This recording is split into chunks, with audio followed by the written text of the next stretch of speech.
Olá, pessoal. Vamos então para a nossa última aula nessa revisão, pegando uns pontos lá interessantes para a prova que vocês vão fazer. E aí, estamos falando da legitimidade para ajuizar as ações do sistema concentrado, a ação direta de inconstitucionalidade, a ADI, a ação declaratória de constitucionalidade, a ADC, e também a ação direta de inconstitucionalidade por omissão. Lembrando, esses legitimados são os mesmos para ajuizar a arguição de descumprimento de preceito fundamental. Mas, lendo o 103, onde estão eles, lá está a ADI, inclusive por omissão, embutida ali, a ADC. A DPF não está no 103, não está licitada, mas a lei da DPF, a 9882, indica o mesmo rol de legitimados. Então, no fundo, quem pode propor a ADI por omissão, desculpem, quem pode propor a ADI até a ADI por omissão, a DC, vai poder propor a DPF também, mas o fundamento não é o mesmo, não. Ajuizado uma ADI, inclusive a ADI por omissão, uma ADC, você legitimado aponta para fundar sua legitimado 103, para fundar sua legitimidade 103. Agora, a DPF, a legitimidade tem fundamento na própria lei 9882. Mas, enfim, tínhamos visto também, pensando de início a figura do artigo 103, que há o critério chamado pertinência temática. Ou seja, vendo os que estão no artigo 103, todos, algum nível de representatividade da sociedade brasileira tem, mas nem todos têm a mesma representatividade. É só comparar um presidente com um governador de Estado. O presidente tem uma representatividade nacional, o governador de Estado não. Resultado, essa extensão da representatividade é a extensão da legitimidade. Eu sou governador do Estado de Goiás. Aí tem uma lei vigente no Amapá.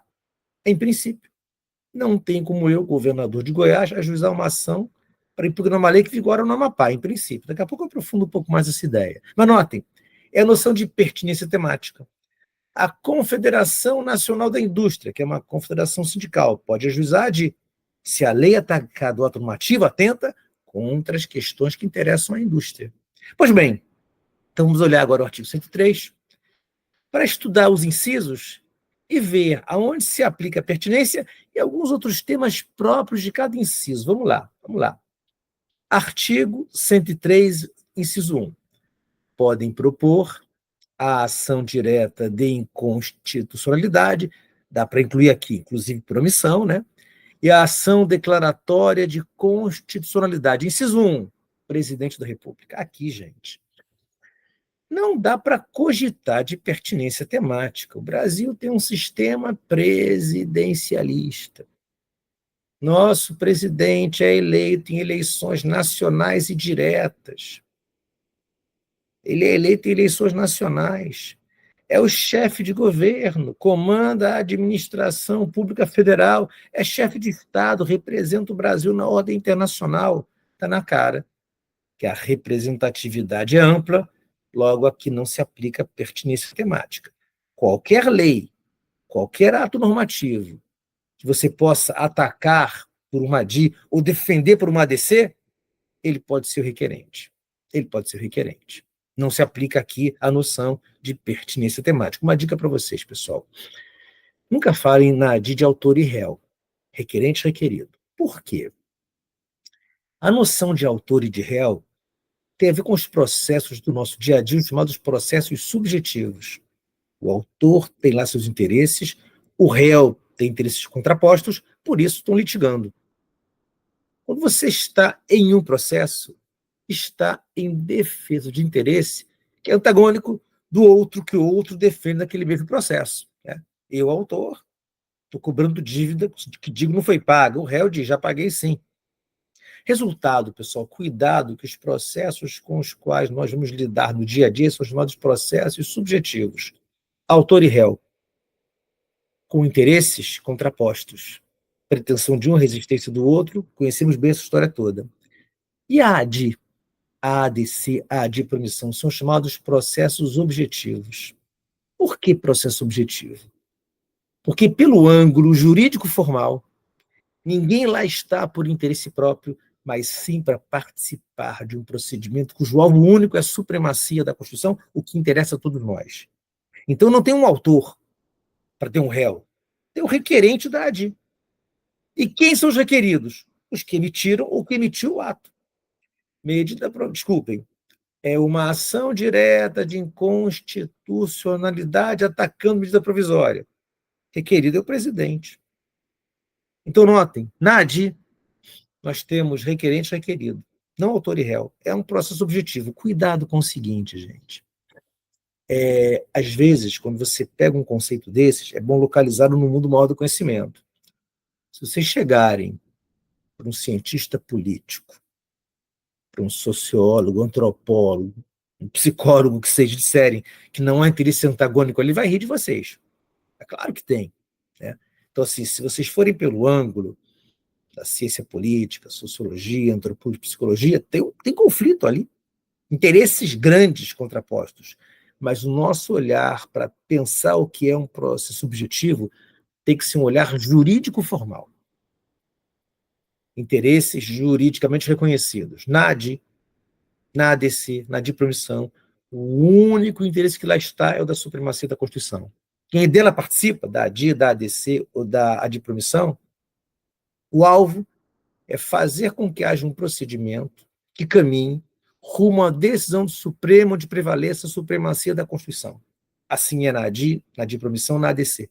Ninguém lá está pelo ângulo jurídico formal por interesse próprio, mas sim participa de um processo cujo alvo é dar segurança jurídica, fazendo prevalecer a supremacia constitucional. Então, notem, o presidente da República, a ele, claro, não se aplica a pertinência temática. Ele é o presidente eleito no Brasil, e o Brasil tem um sistema presidencialista. Ao estar no cargo de presidente, é chefe de Estado, representa o país. O chefe de Estado é aquela função cerimonial, simbólica, representativa, que representa o país, personifica a nação, na ordem internacional principalmente. Mas fora de ser chefe de Estado, é chefe de governo. Auxiliado por ministros que nomeia e exonera, comanda a administração pública federal. Claro que aqui não dá para pensar em pertinência temática. Vamos lá. Tem agora dois outros incisos que valem análise em conjunto. A mesa do Senado Federal, inciso 2, e a mesa da Câmara dos Deputados. Mesa do Senado Federal, mesa da Câmara. Aqui também, gente, não dá para pensar em pertinência temática. Gente, é a mesa do Senado, casa representativa da federação, toda a federação. A gente sabe, em cada estado, no Senado, cada estado tem 3 senadores, o Distrito Federal, outros 3. Então, o Senado, na sua composição com seus 81 senadores, representa o Brasil todo. Lá estão, em pé de igualdade, unidades federadas todas. Ampla representatividade, não se aplica a pertinência temática. Câmara dos Deputados, idem, inciso 3. Não tem como escapar disso. Né? A Câmara, a gente sabe, é a casa representativa do povo. Temos deputados federais que vêm das unidades federadas todas, não no mesmo número, porque maior a população de uma unidade federada, maior o eleitorado de lá, mais deputados federais vêm de lá, mínimo de 8, máximo de 70. Mas todo mundo, os estados todos foram representados, lá o DF, inclusive, ampla representatividade, não se cogita de pertinência temática. Um ponto importante, pessoal, cuidado com o seguinte: o presidente da República pode assinar ele a ADI que ele propõe. É possível. Ele não precisa constituir advogado para isso, a capacidade postulatória dele. Então, o presidente da República pode assinar ele a ADI que é juíza. Pode assinar ele a ADI que é juíza. Agora, e a mesa da Câmara e a mesa do Senado? O presidente da mesa pode assinar. Mas tem um ponto importante, pessoal. Eu sou presidente da mesa da Câmara ou da mesa do Senado. Vou assinar a ADI. Posso assinar também, ter essa capacidade postulatória. O problema é, deve haver o tal documento indispensável ao ajuizamento da ação, que é a deliberação da mesa pela propositura dessa ADI ou dessa DC ou dessa de promissão. Porque, notem, por mais que o signatário seja o presidente da mesa do Senado ou da mesa da Câmara, e podem ser os signatários, um ou outro, né, é fundamental provar que o ato não é dele, é da mesa. é fundamental que venha, junto com a inicial, a deliberação da mesa pela propositura da ADI. Cuidado, gente. Quando a gente estuda um tribunal a fundo, sempre descobre que o tribunal acaba negando pontualmente sua própria jurisprudência. Teve a de promissão, que já caminhou, assinada pelo presidente da mesa, sem que houvesse esse documento juntado pela teoria da aparência. Ah, não, olha, se ele assinou, vamos presumir que a mesa autorizou. Mas, assim, em princípio, até para a questão processual formal, eu sou o presidente da mesa do Senado, da Câmara, assino a inicial da ADI, da ADC, da de promissão. Mas, até para evitar buscar uma aparência que pode não prevalecer, né, o certo é ter uma deliberação da mesa diretora anexa à inicial, dizendo: estamos autorizando o ajuizamento da ADI contra o ato normativo tal, quanto a lei número tal. Mas notem, aqui também não dá para pensar em pertinência temática, não tem condição. Porque, notem, esses 3 primeiros incisos, temos legitimados com ampla representatividade, o que implica ampla legitimidade, logo não tem pertinência temática. Agora, incisos 4 e 5, a pertinência aparece. Primeira dica: quando a Constituição foi redigida, promulgada, 5 de outubro de 88, o que eu encontrava nos artigos, incisos 4 e 5? Eu encontrava, inciso 4, mesa de Assembleia Legislativa. 5, governador de Estado. A redação era essa.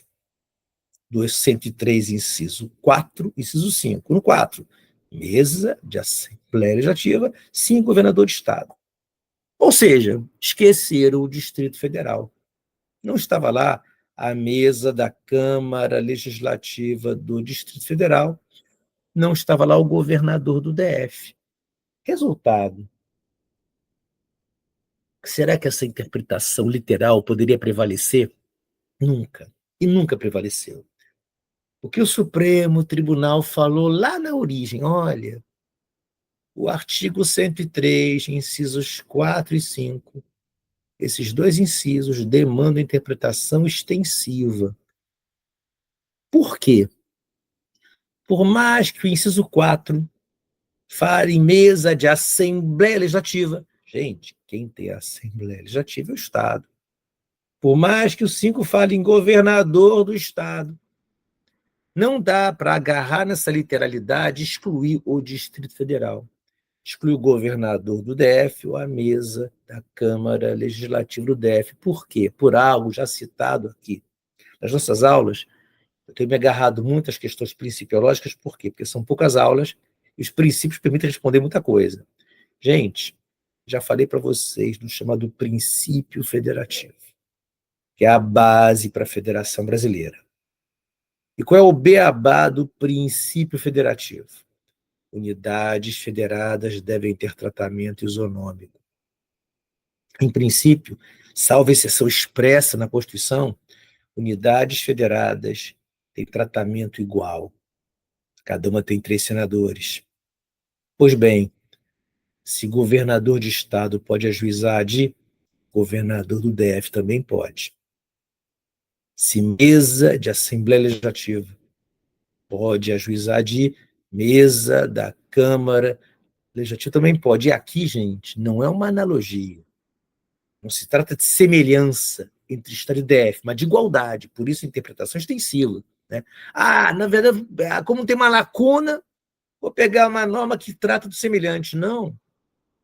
Aqui o DF entra, não é porque ele é semelhante, é porque nesse ponto ele é igual aos estados. Então a ideia é, mesmo quando o 103 tinha sua versão literal, original, o governador do DF já ajuizava de, mesa da Câmara Legislativa do DF também. O que aconteceu? Em 99, veio a Lei 9868, que regulamentou a ADI, a ADC, e após foi mudada para regulamentar também a de promissão. Hoje ela trata das 3 figuras, a 9869, a Lei Ordinária Federal 9868/99. Essa lei, pessoal, quando ela trata de legitimados para manejar a ADI, ADC, e depois também acrescentar o tratamento nela da de promissão, essa lei já fala em governador do DF e mesa da Câmara Legislativa. Mas essa lei, na época, 99, não estava criando nada. Estava só colocando em sua literalidade a interpretação extensiva que o Supremo já dava ao 103. Então, cuidado, gente. A 9868 vem, a Lei Ordinária Federal 9868 vem para tratar de como se processa a DI, ADC, e depois, por mudança legislativa, também passou a tratar da dipromissão. Mas quando a 9868 botou lá, o governador do DF pode ajuizar a DI, mesa da Câmara Legislativa pode ajuizar a DI, isso não era uma inovação. Era só colocar na lei regulamentadora que já se extraía da interpretação extensiva dada à Constituição. Depois, veio a emenda constitucional 45/2004, que fez a emenda 45/2004, a reforma do Judiciário. Ela colocou na literalidade que era uma interpretação extensiva dada à anterior literalidade. Hoje, eu vou encontrar no inciso 4. Quem pode ajuizar de mesa de Assembleia Legislativa ou da Câmara Legislativa do DF. Assim o inciso 4 hoje. O inciso 5, governador de Estado ou do DF. Então, a ideia é, o texto aqui foi aperfeiçoado. Às vezes é isso, né? Você, às vezes, tem a jurisprudência trabalhando para aperfeiçoar futuros textos. Né? O que o Supremo disse sobre governador do DF, mesa de Câmara Legislativa, a Lei 9868 absorveu, depois a Constituição absorveu e ficou melhor. Tá? No campo da claridade, ou seja, é sempre bom uma literalidade que condiz exatamente com como se interpreta o texto. Agora, pertinência temática aqui tem. Gente, aqui estou pensando em governador de Estado, governador do Distrito Federal. Mesa do Legislativo de uma unidade federada, seja a Assembleia de um Estado ou a Câmara Legislativa do DF. Aqui, a pertinência cai como uma luva. Se eu sou governador de um Estado ou do DF, está lá a mesa da Assembleia Legislativa de um Estado ou a mesa da Câmara Legislativa do DF, não tem como eu manejar uma ADI ou uma ADC. Melhor a ADC não, porque a ADC, lei federal, sempre vai ter pertinência. Melhor falar da ADI. Não tem como manejar uma ADI se a norma nem vigora no território do Estado que eu represento. Essa é a regra geral. O papo que eu travei ainda há pouco, olha, o governador de Goiás não tem legitimidade porque falta pertinência temática, em princípio, para ajuizar uma ADI impugnando uma lei que vigora no Amapá. Agora, cuidado, gente, essa é uma regra, mas não é absoluta. Tem um caso importante que é o do amianto. Né? O que aconteceu ali? Mina de amianto temos só em Goiás. Vários estados, por leis estaduais, proibiam o amianto. Lá na década de 90, o governador de Goiás ajuizava a DIS contra leis estaduais, ligando, olha, se erradicarem o amianto, Goiás perde com isso. E o Supremo entendeu que o governador de Goiás tinha legitimidade. Então, cuidado com isso. Né? Vou dar um outro exemplo, guerra fiscal. Vai que uma lei de um estado, em matéria de ICMS, prejudica outros estados. Pode ser que o governador do estado prejudicado ajuize a DI. Então, a ideia é governador de estado, governador do Distrito Federal, mesa de Assembleia Legislativa de Estado, mesa da Câmara Legislativa do DF, podem manejar a ADI. A ADC, a diplomcia se houver pertinência temática. Na ADC, vai ter pertinência porque a ADC ataca só leis federais. Lei federal sempre vigora no Estado, estados todos. Então aqui não vai ter tanto problema, né? Não vai ter tanto problema. Se o governador de um Estado, a lei federal vai lá aqui e possa atacar por ADI. Agora, a ADI, desculpem, a ADC tem isso. A ADC só impugna lei ato-normativo federal. Então, governador de Estado, governador do DF, mesa legislativa de unidade federada, vai sempre poder usar a ADC, porque ela só impugna lei ou ato normativo federal que vigora no Brasil inteiro.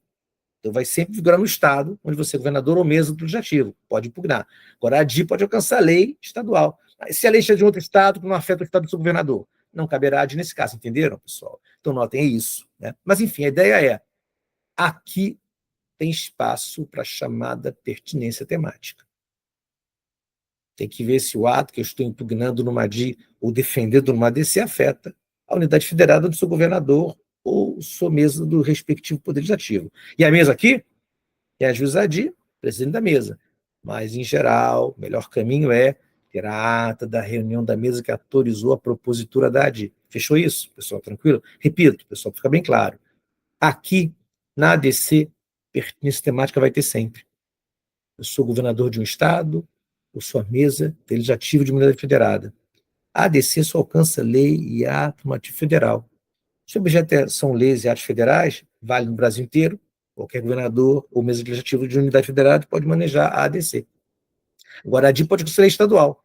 A lei estadual pode não valer no estado do seu governador. Aí tem que ver se existe alguma relação. Goiás, né, anos 90, o governador de Goiás atacava leis estaduais de estados outros que vedavam o amianto. Né? O amianto está erradicado hoje, mas é uma outra história. Né? Não sei se vai dar tempo num curso de 10 aulas, mas um dia a gente faz outro curso e trata disso. Pessoal, o fato é o seguinte, vamos avançar para ver agora o sexto legitimado, que é o Procurador-Geral da República. O Procurador-Geral da República. PGR, pessoal.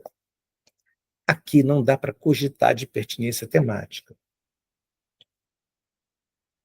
Por uma razão muito simples. Gente, quando as pessoas tentam conceber o que o Ministério Público é muito comum se falar fiscal da lei, custos legis. Verdade, né? A expressão pode ser usada ainda hoje. Né? O MP é o fiscal da lei ou custos legis. Aí que está o ponto. O primeiro ato de fiscalização quanto a uma lei é aferir sua constitucionalidade. Esse papo do público fazer cumprir a lei, o Ministério Público faz cumprir a lei que é constitucional. Então, é da essência do Ministério Público. Sim, você é o fiscal da lei. Pois bem, o primeiro ato de fiscalização quanto a uma lei é aferir se ela é constitucional para ser cumprida, porque senão, se é inconstitucional, é para ser excluída da ordem jurídica. Então, o PGR, claro que para ele não se aplicaria de jeito nenhum pertinência temática. E não é só isso, não. Vejam o 103, parágrafo 1º. O Procurador-Geral da República deverá ser previamente ouvido nas ações de inconstitucionalidade em todos os processos da competência do Supremo Tribunal Federal.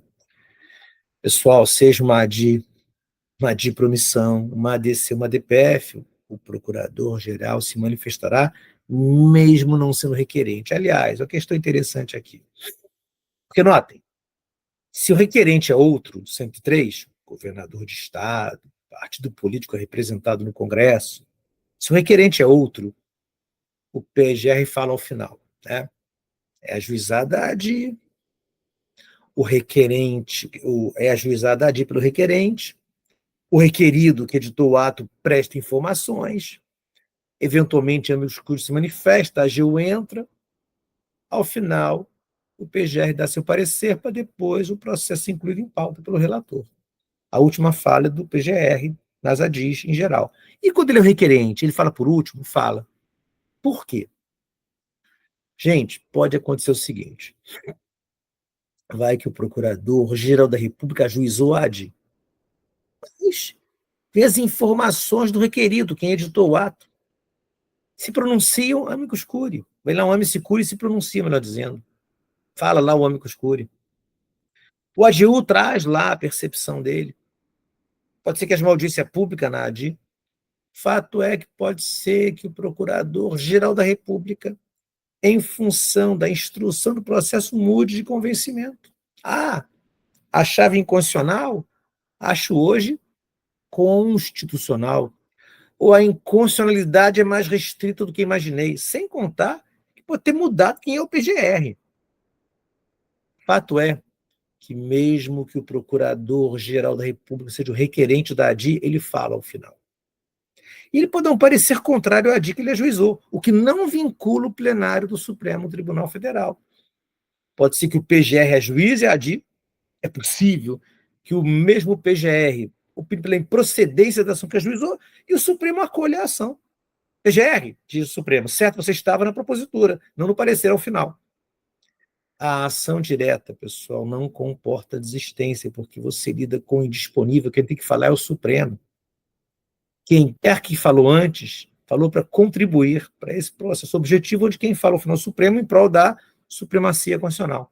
Então, se o PGR ajuiza uma ação e ao final pede a improcedência, não é uma desistência. Ele não pode desistir, nem renúncia. É indisponível, não pode renunciar. tem que ir ao plenário para o Supremo bater o martelo. Pode ser que diga, olha, procurador-geral da República, certo, o senhor estava quando manejou a ADI. Seu parecer não é o melhor caminho, acolha inicial, descarta o parecer. Ou então, olha, você ajuizou a ADI achando que a lei era inconstitucional, deu parecer que ela é constitucional, no fundo ela é inconstitucional em parte, pode acontecer. A ideia é um processo cujo alvo é uma decisão erga omnes, onde tem que prevalecer a supremacia constitucional. Pois bem, vamos avançar para mais um legitimado. O Conselho Federal da Ordem dos Advogados do Brasil. Aqui, pessoal, o presidente do Conselho é a juíza, mas é fundamental que haja deliberação do Conselho pelo ajuizamento da ADI, da ADC, da adpromissão. Enfim, ajuizamento pelo Conselho Federal da OAB. Pessoal, será que aqui se aplica pertinência temática? O Conselho Federal da OAB só manejará ADIs, ADCs, adpromissão em defesa das prerrogativas da importância da advocacia. Será? Pessoal, aqui também não tem pertinência temática. Até agora, pertinência temática só nos incisos 4 e 5. E por que dá para dizer com segurança que para o Conselho Federal não se aplica pertinência temática? Por dois argumentos. Argumento 1. Pessoal, se o Conselho Federal da Ordem dos Advogados do Brasil só pudesse manejar a ADI para defender a advocacia contra leis ou normativas que prejudicam essa nobre profissão, uma pergunta ia ficar no ar. Por que outros conselhos nacionais de outras profissões relevantíssimas não têm a mesma possibilidade? E conselhos nacionais de médicos, engenheiros, químicos, tem várias outras profissões regulamentadas que, por lei, também têm conselhos que cumprem função importantíssima. Criar a ética da profissão, fiscalizar como ela é exercida com ética, licenciar quem tem habilitação para exercer a profissão. Então, notem, se o Conselho Federal só pudesse fazer pela advocacia, se as ADIs, ADCs, ADIs de promissão do Conselho Federal da OAB fossem em prol dos interesses maiores da advocacia, por que conselhos outros, de profissões outras, igualmente regulamentadas e importantes, não têm a mesma possibilidade? Seria uma interpretação mais isonômica. Se esse conselho fizesse pela advocacia, que outros conselhos pudessem fazer, cada um por sua profissão. Agora, o Conselho Federal do OAB pode, e sem pertinência temática, por quê? Porque essa profissão foi escolhida em função do artigo 133 da Constituição. O advogado é indispensável à administração da justiça. E digo mais, um sujeito que é químico, talvez só vá pegar em leis que lidem com a profissão dele. É isso, eu sou químico, talvez eu vá ler as leis que interessam a minha profissão. O advogado, um dia qualquer lei passar pela mão de um advogado, em nome do cliente. As leis interessam sempre a nós. Nós somos os profissionais das leis. Então, notem, o Conselho Federal da OAB, obviamente, não é alcançado ou limitado por pertinência temática. E quando ele maneja uma ADI, uma adpromissão, uma ADC, não é para defender a advocacia, não.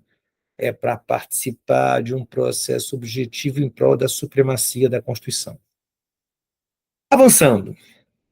Vamos agora para outro inciso. Inciso 8. Partido político com representação no Congresso Nacional. Aqui tem muita coisa para falar. Por quê?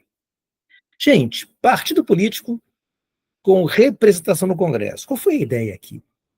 Gente, o Brasil tenta construir, está conseguindo, né, um Estado democrático de direito. Estado democrático de direito, uma sociedade muito desigual, multicultural. Então, construir Estado democrático de direito num ambiente como o nosso, claro, tem que dar muita importância para as maiorias, mas tem que saber que direitos fundamentais também pertencem a segmentos minoritários, pior que minoritário, vulnerável, pior ainda, invisível. Tá? Existem segmentos minoritários, mas existem segmentos que são vulneráveis e outros invisíveis. E o fundamental é você descortinar isso para explicar, olha, a maioria vai cumprir um papel importante nos rumos que a nossa sociedade vai tomar. Mas minorias também têm direitos fundamentais. Como fala o Ronald Dworkin, democracia não é ditadura da maioria. Quanto mais complexa, multicultural uma sociedade é, como é o caso da nossa, mais é fundamental perceber que a maioria vai tomar muitas decisões. Mas, à luz da Constituição, tem direitos fundamentais que a maioria respeitará em favor de um segmento minoritário, quando não vulnerável, pior ainda invisível. Resumo da história. Aqui, é interessante colocar o partido político com representação no Congresso Nacional. Gente, claro que o partido grandão pode ajuizar a de promissão e a DC. Ele pode. Tem lá 30 senadores, 120 deputados. Nossa, claro que pode. Mas se bobear, esse partido tem até caminhos outros para isso. Ele pode ter eleito um governador de Estado, pode ter eleito o presidente da República. Agora, pensemos um partido pequeno. Partido que não elegeu o presidente, partido que não elegeu o governador, não controla a mesa de nenhuma casa legislativa. Vai que é um partido com um deputado. Gente, com um, você tem representação no Congresso. Com um. Ah, um no Senado. É mais raro que para você ser eleito senador, tem que ter mais força. Mas vai que, né? Tem um senador só, ninguém na Câmara. Mas provável é, ninguém no Senado, um na Câmara, dois, três na Câmara. Esse é um partido minoritário.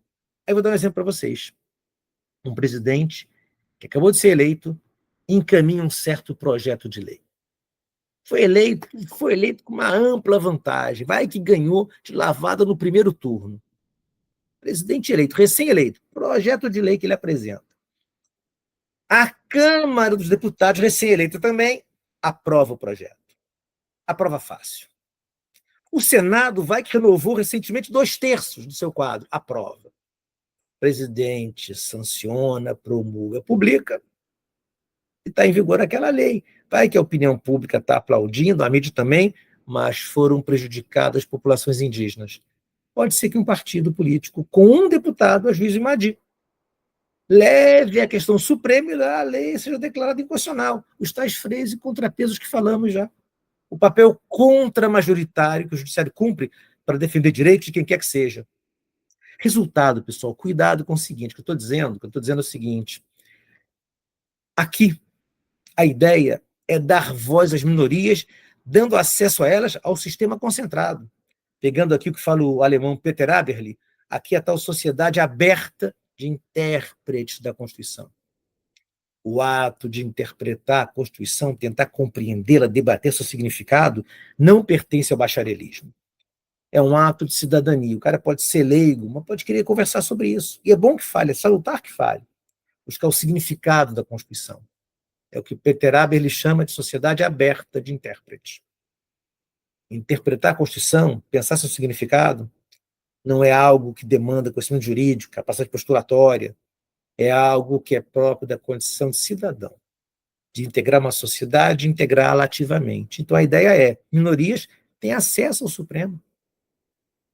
Por mais que a maioria possa vencer, até tratorar no Congresso, o Supremo tem a condição de cumprir esse papel contra-majoritário para defender segmentos que, no fundo, não têm força se você levar tudo para a lógica da maioria. Ponto importante, pessoal, ponto importante. Partido político, está na cara que aí não se aplica a pertinência temática. Imaginaram, né? Um partido político preocupado só com seus filiados? Tem uns por aí, né? São péssimos, né? É tudo que um partido não deve ser. É só pegar o artigo 17 da Constituição. Partido político, tudo bem, partido vem de parte, mas um partido, à luz da Constituição, tem que ter um projeto para o todo. O partido é parte porque ele vai falar de uma ideologia, mas é essencial que ele saiba que, para ser um partido, o projeto dele é includente. É o que ele pensa para a sociedade como um todo. Resultado, partido político não se aplica à pertinência temática. Se eu pegar o artigo 17 da Constituição da República, partido político, sim, é um segmento que vai congregar pessoas que têm afinidade ideológica, é o que se espera. Mas essa afinidade ideológica deve estar ligada a um projeto para a sociedade como um todo. A ideia é essa. Ora, se você, no fundo, tem um projeto para o todo, você não está limitado por pertinência temática. Qualquer lei, qualquer ato normativo que você possa atacar por ADI, defender por ADC, o partido político representado no Congresso poderá manejar a ação. Mas vem um problema à tona. Aqui, pessoal, tem algo interessante. Por quê? Se olhar o artigo 103, desculpem, 8, né? 8, né? Desculpem. Se olhar o 103.8, esse é um texto dado pelo poder constituinte originário, isso nunca mudou.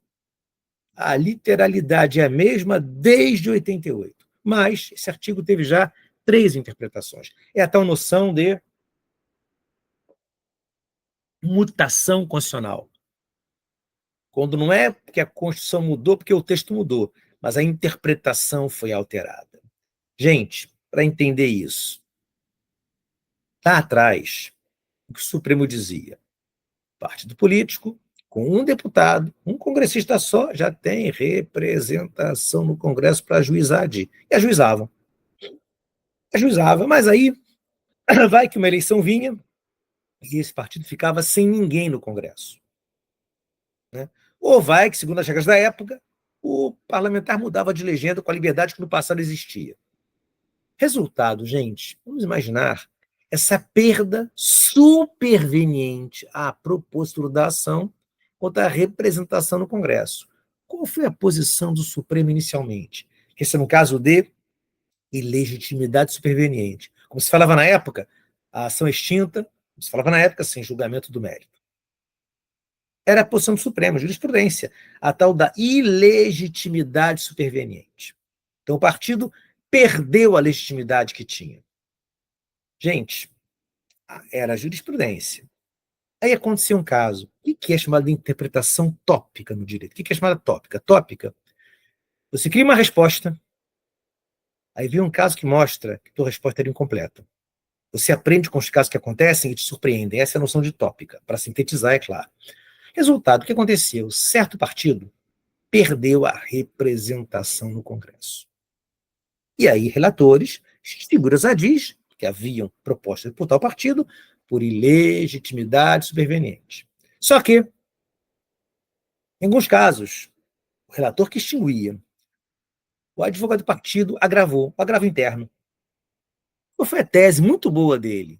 Ele ponderou o seguinte: olha, eu sei qual é a posição do Supremo, eu sei. Se o partido, no transcorrer da ação direta da ADC, perde representação no Congresso, a de extinta. A de extinta. Porque é uma ilegitimidade superveniente. Mas o que ele ponderou? Nesses casos, onde eu estou ofertando o agravo interno, são casos onde o relator já havia pedido pauta e o julgamento iniciado com o ministro pedindo vista. Gente, o julgamento de uma ADI, o julgamento em geral, né? Julgamentos são sempre atos unos, ainda que divididos em sessões, por vista que o magistrado pede. O que falou esse partido? Olha, essas ADIs, com relação às quais estou agravando a extinção do relator para o plenário, minha argumentação são ADIs de julgamento já iniciado, ministros votaram, outros pediram vista. Julgamento é ato uno, se começou tem que acabar, e o Supremo acolheu os agravos com toda a razão. Ou seja, você aperfeiçoa a interpretação do texto. Não. Se o partido perde a representação no Congresso, é extinta a ação do sistema concentrado, salvo, se já iniciado o julgamento, que vai ter que ir até o seu final. Eu confesso a vocês, pessoal, que eu sempre fui muito contrário a isso. Eu sempre achei assim, gente, o partido tinha representação quando ajuizou a ação. Se demorou a julgar, isso é mais imputável ao Supremo do que ao partido. Se o tempo do processo foi tal que esse partido perdeu representação no Congresso, acho até injusto extinguir a ADI. E prejudica as minorias, que volta e meia tem, volta e meia não consegue ter representante no Congresso. Ser minoria é isso. O Supremo, em 2005, mudou sua jurisprudência para abandonar essa tese. Hoje, a representação no Congresso é ferida na propositura da ação. Se perder supervenientemente, a ação continua. E tem que continuar, sabe por quê? Há todo interesse em ver se aquilo era constitucional ou não. Até porque eles vão ser erga omnes. Então, notem, hoje, o partido político Deve ter representação quando? Deve ter representação quando ajuizada a ação. Se perder supervenientemente, a ação irá até o seu final. Pois bem, chegamos então ao último inciso, que é o inciso 9. E aqui se fala em confederação sindical. Confederação sindical, pessoal, o Supremo aqui tem uma postura restritiva. A gente sabe como é a nossa estrutura sindical piramidal. Sindicatos, federações, confederações. Eu sempre achei que se um sindicato é de âmbito nacional, ou se uma federação é de âmbito nacional, poderia manejar de... Porque equivale a uma confederação. A confederação sempre tem âmbito nacional. Mas o Supremo entende que não. Das pessoas de direito sindical que maneja a DI é a confederação. O sindicato não pode, ainda que com âmbito nacional. Federação não... Desculpe, sindicato não pode, ainda que com âmbito nacional. Federação também não pode, ainda que com âmbito nacional. Repito, eu vou passar minha carreira divergindo disso. Né? Para mim, um sindicato, sistema nacional, uma federação com âmbito nacional equivale a uma confederação.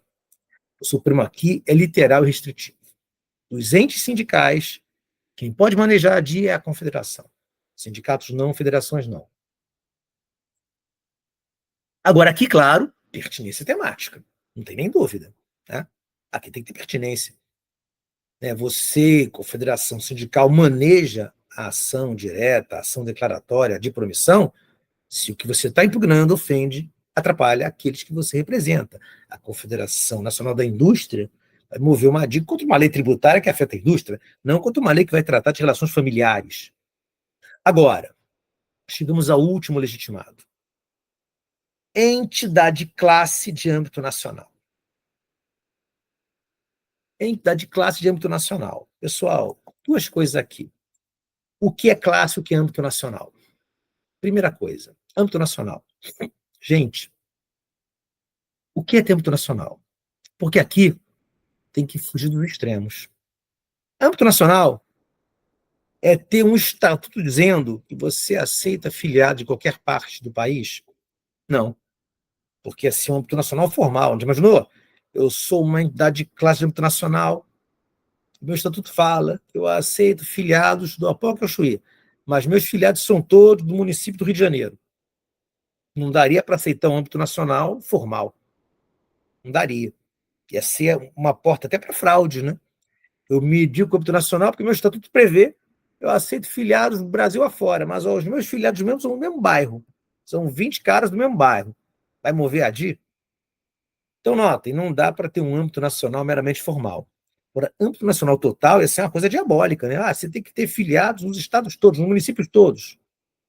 O Supremo aqui fez algo raro. Porque, notem, era fundamental explicar o que é âmbito nacional. O que ele fez? Normalmente, você interpreta as leis usando a Constituição. Mas, às vezes, já que o sistema é um só, você pode buscar um dado da lei para dar coerência à Constituição. Pessoal, a lei dos partidos políticos, a 9.096, de 95, prevê que no que se tange a partido, âmbito nacional tem a ver com ter filiados em 1/3 da Federação Brasileira, 9 unidades. E é o que o Supremo pratica. Então, âmbito nacional é ter filiados em 9 das nossas unidades federadas. Não é nem o mero âmbito nacional formal, que seria uma coisa frágil.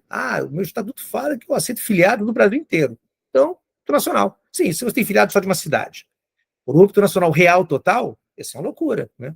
Você tem que ter filiados nos estados todos, municípios todos, nossa, isso é dificílimo, né? Então o Supremo chegou a uma solução que eu acho razoável, mas foi curioso, né? Você interpretou uma norma constitucional usando um dado da lei, mas deu coerência ao sistema, faz sentido.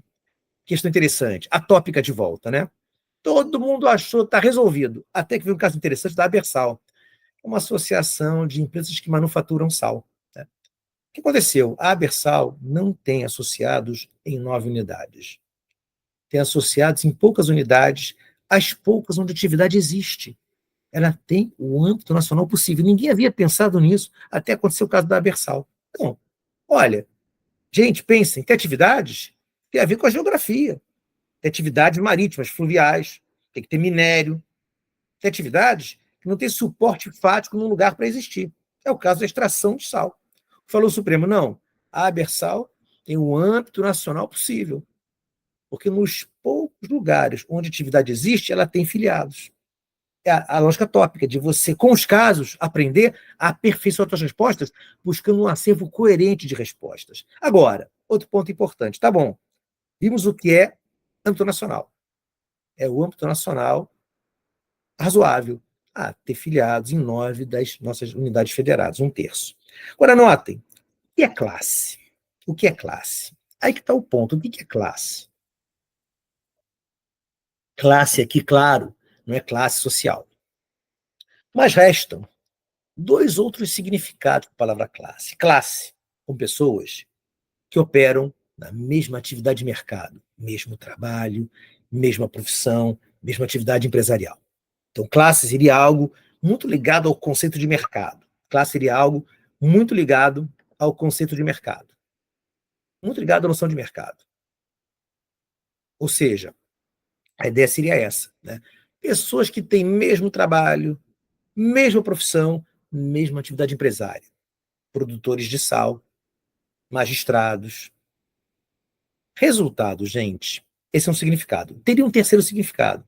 Não é classe social e nem classe, como só quem está na mesma área de mercado. Classe, como pessoas com algum ponto de afinidade, não obrigatoriamente de mercado, que é o conceito que eu prefiro, mas que o Supremo não aceita. Pessoal, classe, para mim, podia ser ponto de afinidades outros que não só atuação de mercado. Estudantes podiam ser vistos como uma classe. Quem quer reforma agrária, quem quer combater violência no trânsito. Mas o Supremo tem um conceito mais restrito. Classe é aquela entidade que tem âmbito nacional e reúne associados que exercem a mesma atividade de mercado, são empresas de mesmo ramo, trabalhadores de uma mesma categoria, profissões do mesmo, pessoas da mesma profissão. Então, a Associação Nacional dos Magistrados, uma associação de membros do Ministério do Trabalho. Agora, e a União Nacional dos Estudantes? Não pode, porque ela não é classe nesse sentido de mercado, são estudantes, não estão no mercado ainda. Acho muito ruim isso, né? Mas é a posição. Outra coisa interessante, né? Nessa linha, e as centrais sindicais? No Supremo, tem ministro que acha que elas têm legitimidade, Barroso, por exemplo, mas é minoria. Porque qual é o drama da central sindical? A central sindical não é uma confederação. É até mais do que isso, mas não é uma confederação. E também não dá para encaixar a comunidade de classe, porque não são pessoas de mesmo trabalho. Pega a Central Única de Trabalhadores, ou qualquer outra confederação, ou qualquer outra central sindical. São pessoas cujas atividades são heterogêneas. Então, cuidado que o Supremo aqui, para mim, é restritivo. Então, notem, classe não é classe social, mas classe também não é qualquer ponto de afinidade como ser estudante, querer reforma agrária, querer combater violência do trânsito, proteger os animais, não. Classe é um conceito que não é de classe social, mas nem de classe como qualquer ponto que gera afinidade. Classe é mesma atuação no mercado, mesma atividade empresária, mesmo trabalho, mesma profissão. Aqui é uma questão interessante, tem um caso famoso de uma associação de empresas do ramo de TV a cabo. Esse é um caso que me surpreendeu, por quê? Me parecia que aqui era entidade de classe. Âmbito nacional tinha. Classe, amo TV a cabo. Por que o Supremo não viu como entidade de classe? Porque o grupo era heterogêneo. Essa associação juntava as próprias empresas de TV a cabo, mas juntava empresas que prestam serviços a ela. O grupo seria heterogêneo, não é classe. Eu teria uma visão mais simpática por isso tudo, mas não é que o Supremo tem. Outra coisa importante, no passado o Supremo disse que uma associação de associações não seria entidade de classe. Tipo, delegado de polícia civil faz uma associação estadual. Aquele estado de policiais, de delegado de polícia civil. Associação dos delegados de polícia do Rio de Janeiro. E as associações estaduais se associavam para fundar uma associação nacional, no caso da ADEPOL. A ADEPOL era assim, era uma associação nacional dos delegados de polícia, mas que eram os sócios da ADEPOL, as associações estaduais. O Supremo disse, não é entidade de classe, que é uma associação de associações. Para ser entidade de classe, os próprios associados, os próprios membros da classe têm que se associar à entidade nacional. Tanto é que a ADEPOL mudou seu estatuto.